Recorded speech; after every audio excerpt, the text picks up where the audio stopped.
October 8th, 1:24 PM, District Court, Defendant Lobby number 6. 11-1 Triple back as more apologises, Ace Attorney. Now get ready for the longest part in Ace Attorney history. You need to prepare for this. You need to get just get a bottle of liquid Coke, Fanta, water. I don't know. It needs to be a big bottle, and then I don't know, just tons and tons of food, like a giant big bowl of popcorn or KFC or something. Just so much food, so much drink, because you're going to be here for a long time. It's going to be the longest part ever. And let's just jump in, I guess. Okay. So where exactly does this leave us, Apollo? Well, the Drew Measham who was killed wasn't Drew Measham the Forger, basically. Huh? Well, then who was he? Well, he was actually... Oh, hello. Doing her nails. So, you really made those forgeries?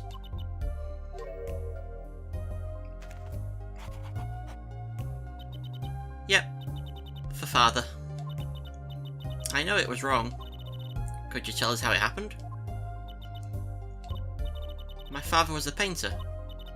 I loved painting ever since I was a child. One day father saw it in me. He saw that I had the talents. The talents for making forgeries? How should I say it? It was not only paintings I made. Given the materials, I could make anything. Anything? Father was so proud, and I so happy.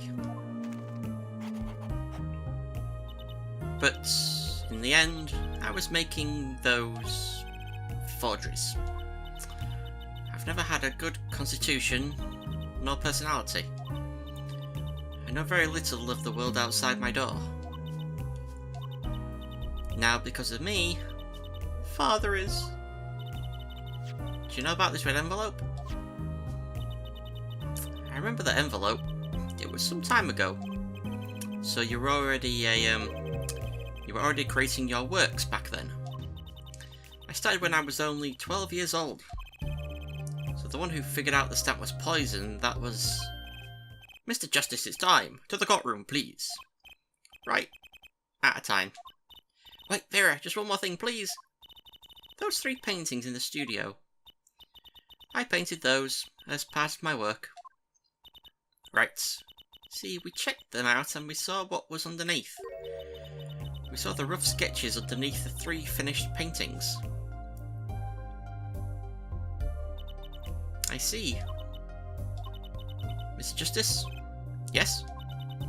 Father, he knew of you. Of both of you.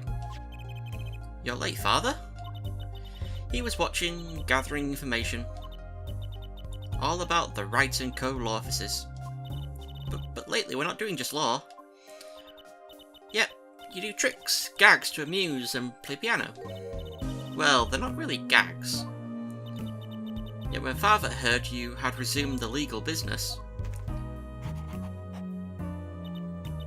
how pleased he was.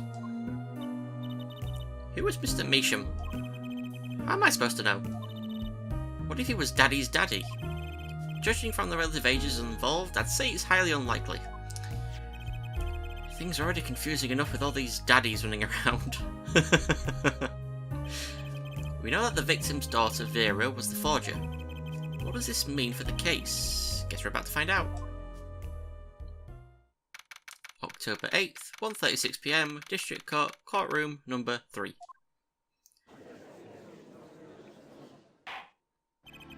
Court is now back in session. Vera seems pretty tense. She's practically chewing her fingernails clean off. Perhaps you could begin by telling us how it all worked. How did you set up this Drew Measham forger persona? Oh, she's been shy. There's that stare again. She's drilling more holes into his head. Oh, she's not being shy, she's staring intently at him. I know it's hard for you, but hey, he's a handsome guy. What's hard? Very well, miss, if you would. Did you really make those detestable forgeries? Oh, perhaps you'd rather answer my question? Were you the one who painted that painting? The remarkably similar one. Ah, yes. I painted it, yes. Father praised me quite highly for it. So she was the one who made the forgeries. Yet she did not wish to reveal the truth of their operation. So the victim was a stand-in, a decoy. To the world at large, he was the forger, not her. I've done a bad thing. I have, haven't I? Regardless, we need a little more information. About, for instance, this. You have seen this before, yeah? Yes, it was in the desk drawer, the red envelope. Very well, you may proceed with your testimony. Tell us everything you know about this envelope. The red envelope. I created things and Father sold them. This envelope came after my first work. That was other than a painting. Father handled the deal, all of it. I received the stamp that was in that envelope. It was after that job that we moved to the current studio. There certainly was much of great interest in your testimony. Not that the witness realises it. Very well, please begin the cross-examination. Right, okay. I need more information about this forger. This Drew Measham. We press everything. Absolutely everything. I mean, according to the guide at least, so... So these things you were making, you mean paintings identical to other paintings, right? The closer they were, the happier Father was. I was happy too. Still, you're quite young now. When did you begin this work? My first painting sold when I was 12. Your Honour, she had no idea what she was doing was illegal. Easy there, little attorney. You're not here to defend her for the crime of forgery. True. Please tell us more about this envelope. This envelope that may very well have killed your father. Alright. This envelope came after my first work that was other than a painting. Press. By other than a painting, you mean you'd only done paintings up to that point? Yep. But Father had a realisation. He noticed my talent extended to making things other than paintings. For instance, a letter someone had written, or a fingerprint left upon a cup, or a signature on a document, a seal upon a letter. None of this makes her sound very innocent at all, and the $100,000 promised in this letter was the start. The beginning of a new industry for Drew Measham. A new industry? The creation of items to be used in criminal proceedings. Forging evidence, in other words. Uh-oh. Father handled the deal, all of it. Press. Oh, no, we didn't need to press that one. Balls. Oh, we pressed it anyway. So you didn't know how the things you were making were being used. I just realised we didn't need to press this statement, but I enjoy painting very much. I think I understand. The Fraulein has lived in an unusual little world. Can you tell us what happened to the papers that were in this envelope? Father signed them and sent them back, I believe. Did he follow the instructions? Send in the enclosed envelope with the enclosed stamp? This is a rather important matter. Give your answer some thought. Yeah, we didn't need to press that one. I received the stamp that was in that envelope. Press. What do you mean you received it? Did I do something wrong? You didn't use that stamp because it was dangerous, correct? Deadly poison on the back. Atroquinine. A moment, Hairfallhead. You can't force an answer upon the witness. Now then, perhaps you would tell me, Fraulein Vera? Why did you receive this stamp? Is something wrong? It was beautiful. Ah, you mean it was one of those commemorative stamps? Yes, I think it was. So, you didn't know about the poison?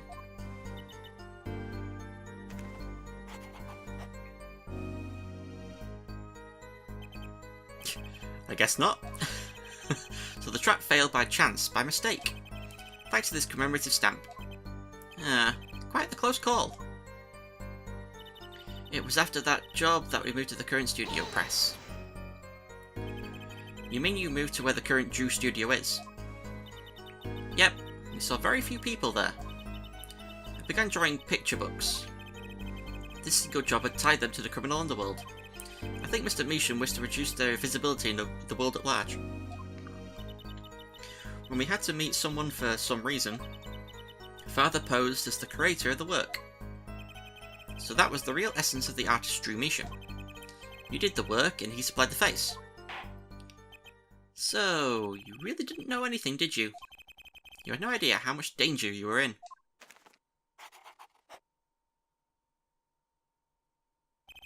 Apparently not. About this commemorative stamp.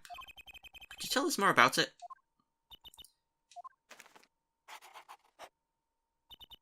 It was very pretty. And more than that. Yes? It was a picture of people I liked at the time. This is something new. Ah, guitar solo. Apparently, we've got some cross-examination yet ahead of us. If you'll be so kind as to continue your testimony, Fraulein.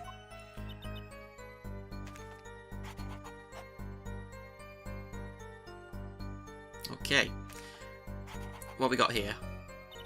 The stamp was a picture of my favourite magicians, so I kept it. Ooh, favourite magicians, eh? Let's press this. Magicians? I love mysterious things. I always have. Even though she fainted when she saw Mr. Hat. You confuse mysterious with freaky. Father took me when I was very young.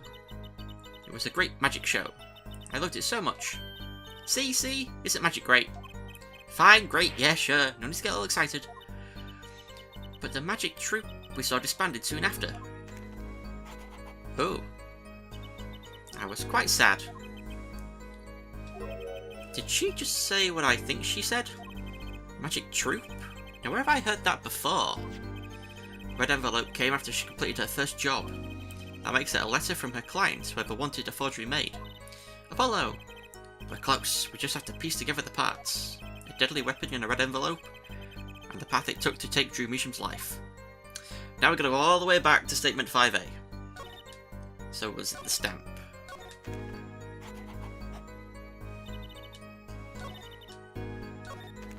I think it's this one.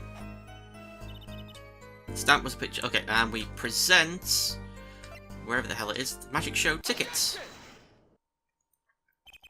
Those magicians you... those magicians you liked. Was it this bunch?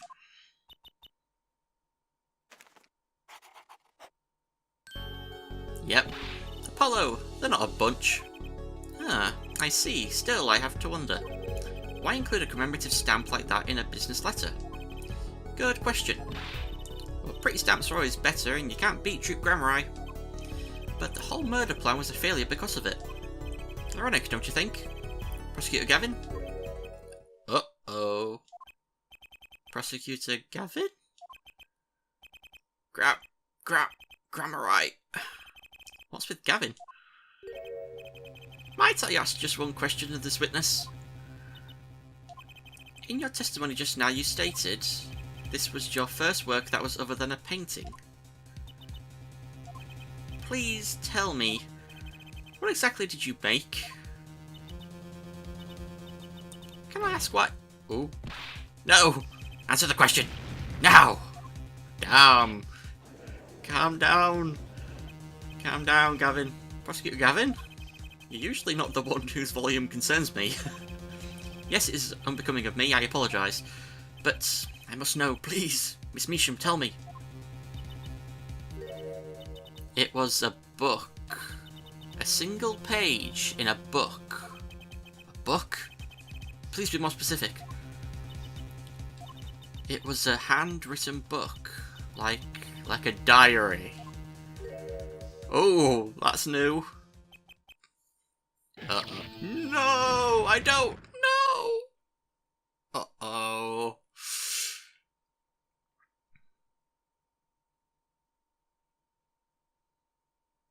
He's really not happy. What's wrong with Prosecutor Gavin? It looks like he just saw a ghost. Miss Isham, this book... Was there a picture of a silk cat on the back cover? Yes or no? How did you know? Prosecutor Gavin, the defendant is answering all of your questions. Stop badgering her. He's told you nothing, has he? Your soiled, sullied mentor, nothing. Sullied who? Phoenix Wright. Who else? Daddy? He never told you about the trial 7 years ago. About how he came to lose his attorney's badge. It was a certain piece of evidence that decided his fate, you know? A certain diary. On the back it bore the mark of a silk cat. What? Phoenix Wright, tossed out of the profession by false evidence. And the forger who made that evidence... Is this girl standing right in front of me? Vera, you must tell us. The evidence you made was used in a trial 7 years ago. Who asked Drew Measham, you, to forge the evidence? For all of our sakes, who was it?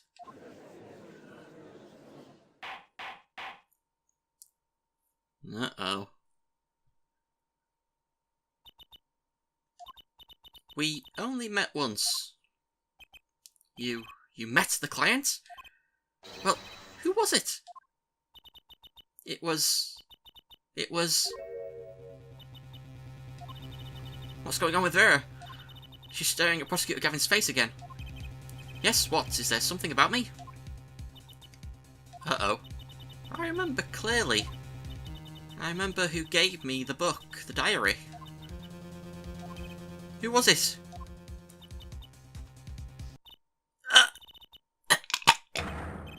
Vera! Uh-oh. Oh, there she goes. The devil. Thump. The devil. Uh-oh. Defendant Vera Measham. Condition, unconscious. Examiner's diagnosis, acute atroquinine poisoning.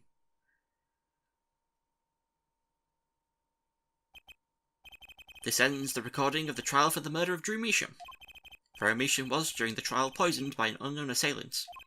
The dosage was just under the lethal amount, sparing the defendant's life. She's currently in intensive care and is not to be disturbed for any reason. Very simple case, at first glance, until it finally began to show its true colours. The long road to the truth takes us to the record of another trial. In some ways, that was the starting point of it all. Oh, look at young Gavin. And that is where we must go. Oh, young Trucy. To find the whole truth. And nothing but the truth. To be continued. Yes, I was joking when I said this was the longest part ever, because it just ends like that. One testimony and done. Anyway, next time we'll have to see what happens, because that was apparently a recording of the whole thing that happened just then with Vera becoming unconscious from atroquinine poisoning. It's like, what? She knows who it was. She knows who got her to make the fake evidence that Phoenix Wright used 7 years ago that got him chucked out of being a lawyer. Being a lawyer. And she didn't even say the name, she just said the devil. Just the devil? She could have at least said the name, right? It would have been so much easier if she said the name. But anyway, we'll have to find out what happens next time. And I think we're going to be going back to the past, find out what happened 7 years ago. That's going to be fun. So, thank you all for watching, and I shall see you all next time. Goodbye. Hey guys, thank you so much for watching this video. If you enjoyed it, be sure to leave a like and let me know what you thought in the comments below. If you decide to subscribe to the channel, that would be amazing, and ding that bell to be the first to hear about my new videos. Thanks again, and I shall see you all next time. Goodbye.